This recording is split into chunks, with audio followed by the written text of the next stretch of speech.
to mobilize our base, clergy, people in the pews, to turn people out for the Think Before You Inc. campaign, and also the 2 We Can Coalition public meetings that happen in both St. Louis and Kansas City in order to showcase the coalition, the Kansas City Chamber of Commerce and Labor, the business community. Everyone turned out to show that we were all on the same page and that we wanted to save affirmative action. We joined with the Jewish Community Relations Board and another clergy group and basically declared a covenant that we would educate and speak out against the Missouri Civil Rights Initiative, that we would touch all of our congregations, which amounted to about 50 area congregations. What we used was their message. They used unity, not division, what the Missouri Civil Rights Initiative did. And so we used the same thing. We just flipped it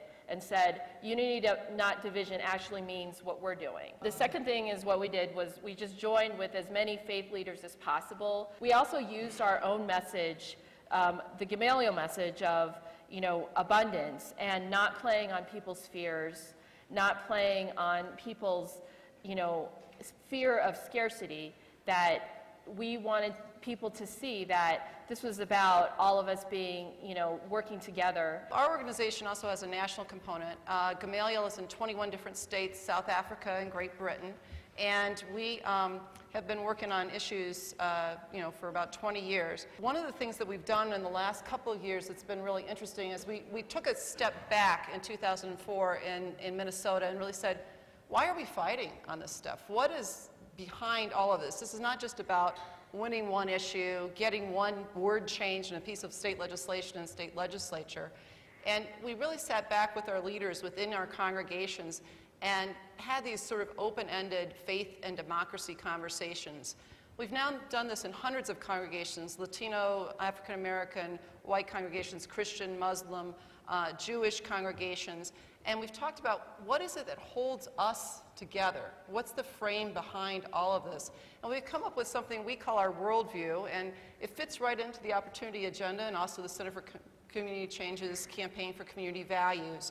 And it's just about, fear versus hope, isolation versus community, scarcity versus abundance, and exclusivity versus inclusivity. But it helps all of us to become more united around why are we really fighting this fight? What are we really hoping to win in the end? I just want to tell you quickly about some national coverage we got last year. We won this thing in the transportation bill that was passed in 2005. Senator Obama and Senator Bond. Senator Obama used to work for us at Gamaliel, by the way. When he worked in Chicago, he was a community organizer with Gamaliel. When Senator Obama and Senator Bond got this in the transportation bill, it basically said, when you build a highway, you should have as many local people working on that as possible. In fact, it's a good idea to have up to 30% of the employees be people from that immediate community. It was kind of a permission. It wasn't, like you have to do this, but it was an opening.